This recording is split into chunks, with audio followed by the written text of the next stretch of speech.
Hello guys, and welcome to my new video. It's been a really long time before I did a proper video. I got a new chair. Man. But besides that, I've been extremely addicted to the game and I've been playing for like 12-13 hours per day. And that's not to say that patch 8.3 has been so great that I can't stop playing, because I just, I can actually get addicted to crap. But this video is going to be my thoughts, my overview of patch 8.3. I'm going to be talking about multiple different things. It's going to be somewhat ranty. There's also going to be some positivity. It's going to be a roller coaster of emotions. I'll be talking about multiple different things. Considering corrupted gear, I'll be talking about awakened Affix, horrific visions, the new raid. How does it all combine? And answering this question, actually, before I'm even gonna start the video, I want to answer this question. I'm a new player. Is it worth to come back for 8.3? At this given point in time, I think it is. I think it is a good time to come back to 8.3. A lot of the things that were issues at the start of 8.3, mainly technical issues, they've been kind of solved. Servers are somewhat stable. There's not a lot of disconnects. There's not a lot of bugs anymore. Corrupted gear has been nerfed to some extent. This moment right now is a good time to go back for 8.3. Considering that you're still probably going to need to grind those essences. But again, vision has been nerfed. It's a lot easier to get vision of perfection if you do use that. And not a lot of people have pointed that out. But overall, if you want to come back, 8.3 is great. But let's talk about the bad things. So even though I said 8.3 is great, the start of 8.3 was probably one of the worst patch launches in a very long time. There was so many bugs. And don't get me wrong, I worked in IT for numerous years. I know that software, or perfect software without bugs, just doesn't exist. There's always going to be issues, but I felt 8.3. You had server disconnects, you had mini visions that you can't enter, you had people getting banned for reasons that they shouldn't be getting banned, and it was all over the place. Honestly, a lot of people were blaming the fact that the QA department got slashed, the fact that maybe most of the developers are moving to the new expansion. It kind of makes sense that a lot of the QA stuff or testing definitely was lackluster. Like, for example, the new season, before the new PvP season was going to start, I kind of tried to grind my Mistweaver Monk because I want that Conflict and Strife. So I was waiting to get my first, which is going to build into Conflict and Strife rank 3 for me. I was grinding and I was kind of looking forward to it. So the weekly reset happened, and guess what? I opened my chest and there's no tokens. And the general consensus or the message from Blizzard was, hey, there was a bug in the weekly chest when the new PvP season started. Guess what though? You can just grind it next week and get it again. But we can't refund you the tokens that you were owed to. So this was the general consensus when patch 8.3 came out. Sorry guys, it was a bug, but guess what? You can just grind it out next week. And overall, it just felt really cheap, kind of like, hey, we don't care, you can just play the game more and get it. And honestly, it didn't feel great at all. There was a tons of issues, the bugs were everywhere, and this moves on to the next section of the video, corrupted gear. Now this is a really hot button discussion. Corrupted gear has been probably the biggest thing that was added in 8.3 in terms of new systems, because of the impact that it has on your class. We're not talking about, Titan Forging, which again was ridiculous in my opinion, because you can get like mythic level gear from a world quest, but at the same time, the corrupted gear, you can get something from a world quest that's gonna have echoing voids or infinite stars, and that's gonna count for like 10-20% of your DPS. And that's a lot more powerful than getting a Titan Forge from a world quest. So all of a sudden, for the first time ever, you can look at these world first guilds and you can say that, hey, they can buy their biz gear.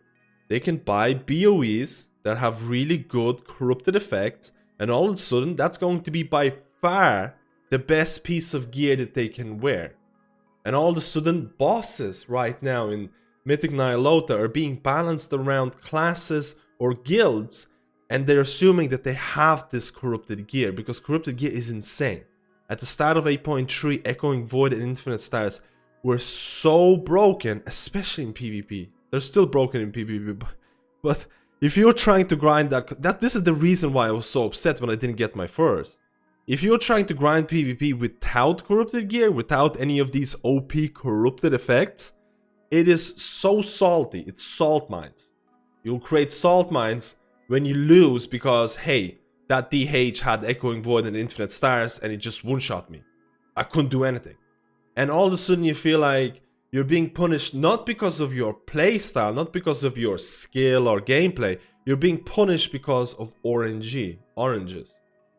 And there has been a lot of talk about corrupted gear, about how DPS hate it. Because DPS and tanks to some extent are most affected by it. Because the healer corrupted effects, they're not interesting. Or the healing only corrupted effects, they're not interesting. Leech is one of the best corrupted effects for healers. Leech.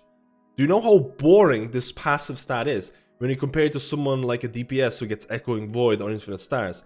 And that can account for a ton of your overall DPS. And all of a sudden, if you're joining a Mythic Plus group, you have really nice gear, maybe not corrupted pieces, but you have nice gear, you know how to play your class, and you practice your class, you know you're good at your class.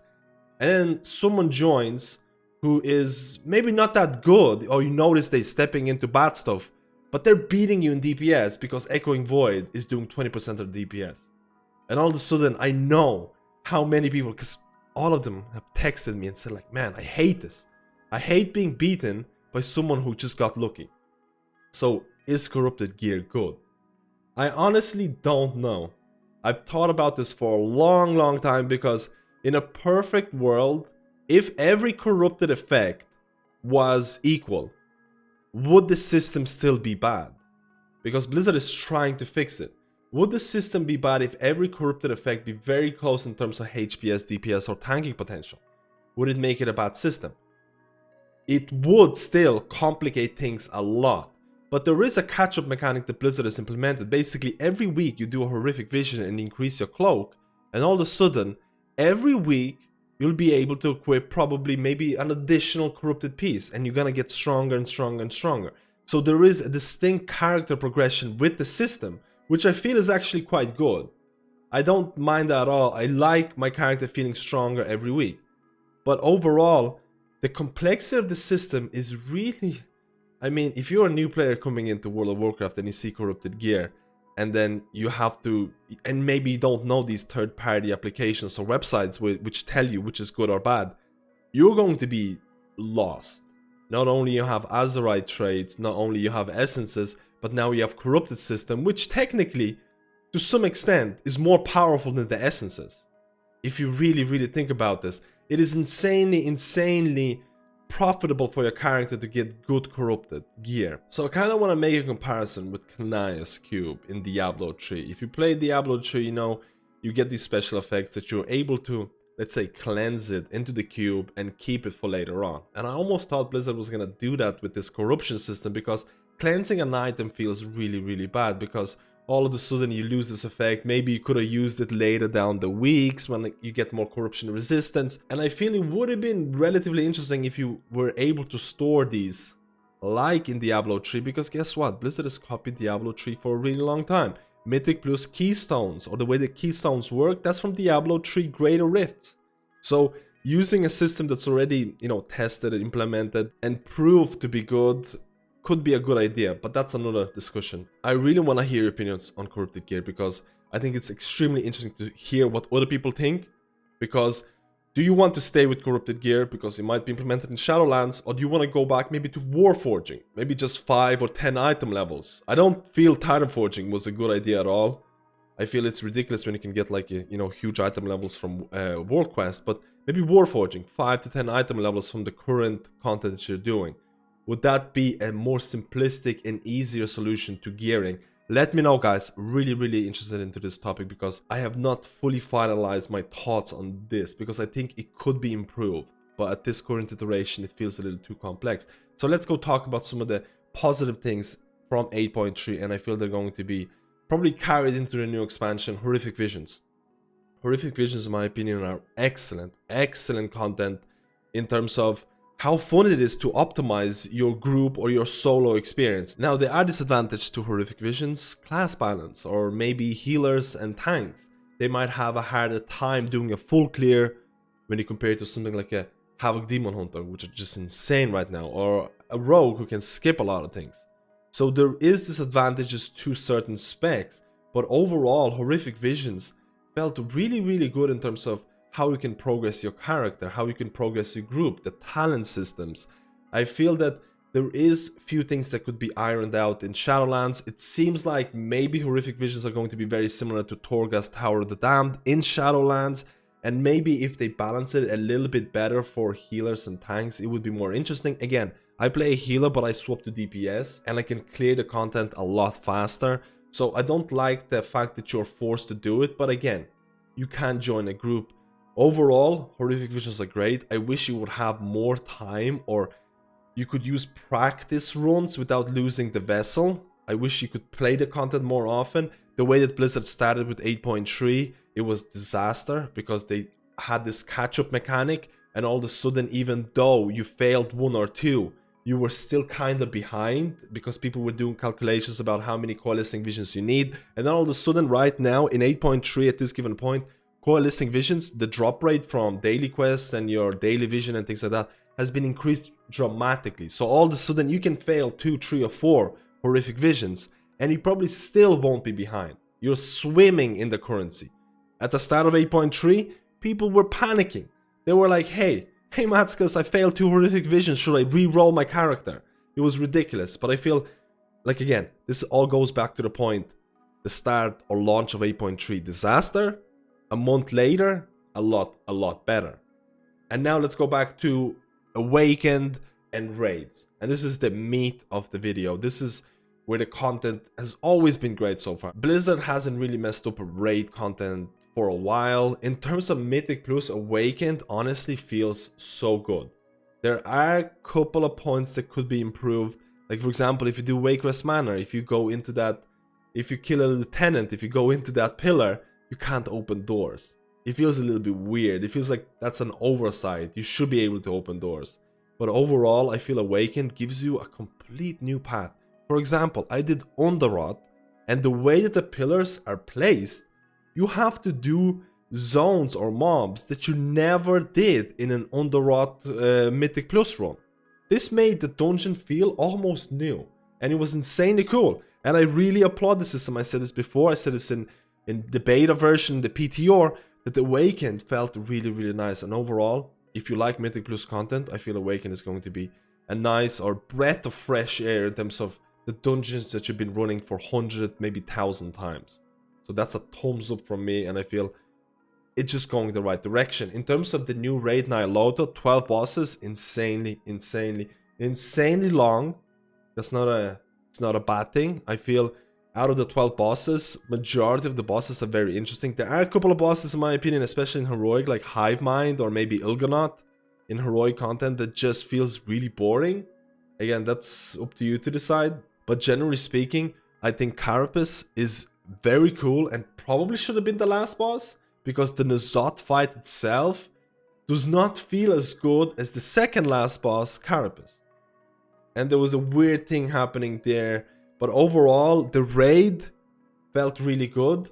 I think a lot of the bosses are interesting. I think the mythic mechanics are feeling really cool. But there is far too much trash. I don't know what Blizzard was doing with this, but the trash in this dungeon is just insane. This means that basically every guild that's doing or trying to clear it in a relatively fast manner is gonna be using death skips, warlock summons, warlock soulstones, and basically half of the dungeon run is going to be, hey, let's death skip this, use your Ankh, res everybody, let's summon everybody, let's death skip the next trash pack, let's use a soulstone, let's summon everybody, we kill this boss, okay, let's go do another death skip. Literally, that's the whole... I feel Blizzard completely missed the fact that people are going to try to optimize this and skip all of the trash, because it's going to be better in terms of time rather than doing it. And I feel Blizzard has failed majorly in terms of making trash something that you want to do. Don't get me wrong, there are a couple of mini bosses that drop Coalescing Visions and they're interesting, but all the other trash, too much. But this has been my overview, and again, it's far too long.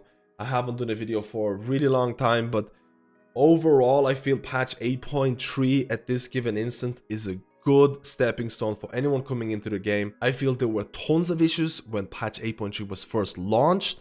It wasn't tested properly. There was a lot of systems that were added seemingly last minute, but over the time, Blizzard has kind of rebalanced things.